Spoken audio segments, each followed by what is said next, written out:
guhit ng balat sa akin. Dahil ay ipagsapalaran sa mga magulat talagang pinagulat. Kaya nag-magic ng saga.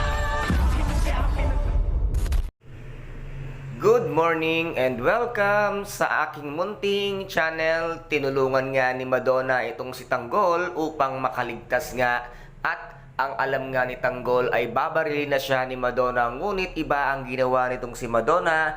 Yung tali nga ni Tanggol ang kanyang binaril, kaya't ito nga ay tuluyan ng nakawala. At dito naman ay nasabi nga nitong si Madonna na quits na tayo nung ako'y niligtas mo. At dito naman ang loyalty pa rin nitong ang si Madonna ay na kay Don Facundo, kaya't dito nga ay maglalaban pa rin itong si Madonna. At ito nga si Tanggol, alam naman ni Madonna kung gaano nga kahusay at katikas sa labanan ito nga si Tanggol. At dito naman ay mababaril na sana nitong si Don Facundo ito ngang si Ramon, at agad namang humarang ang peking anak niyang si David, na ngayon ay ito ang nabaril. At dito naman nga ay marami ang mga mawawala dito nga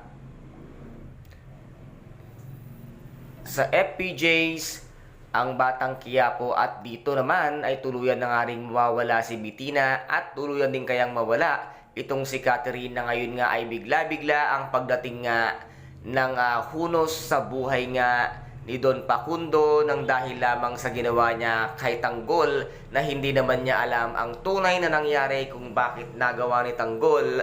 Nakitilin nga ang buhay ni Pablo, na nag-iisang tagapagmana nga sana ng mga kabalyero, na ngayon ay wala na.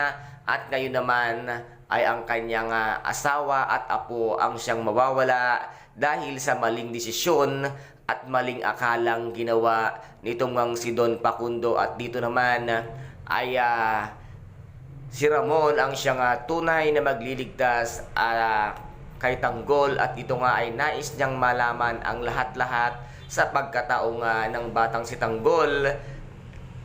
Kitang-kita nga dito ni Ramon ang kanyang kabataan at ang kanyang itsura, at kung gaano rin ito kagaling makipaglaban, kung kaya't dito na kaya tuluyang magsanib puwersa itong ang si Tanggol at ang mga Montenegro. At ano rin kaya ang gagawin ng grupo ni Tanggol ngayon ngang medyo alanganin na ang kanilang lagay? Dumating kaya sila Primo upang tulungan ng tuluyan itong ang si Tanggol kasama ng kanyang mga grupo, na ngayon nga ay nagbabakbakan na sa mansyon ng mga kabalyero. Kaya guys, ito po ang ating pakaabangan dito nga sa tinaguriang pambansang teleserye FPJ, ang Batang Quiapo. At kung nagustuhan po ninyo ang aking videos for today, paki-subscribe na lamang po ng aking channel, paki-like and share para maging update kayo sa lahat ng gagawin kong videos.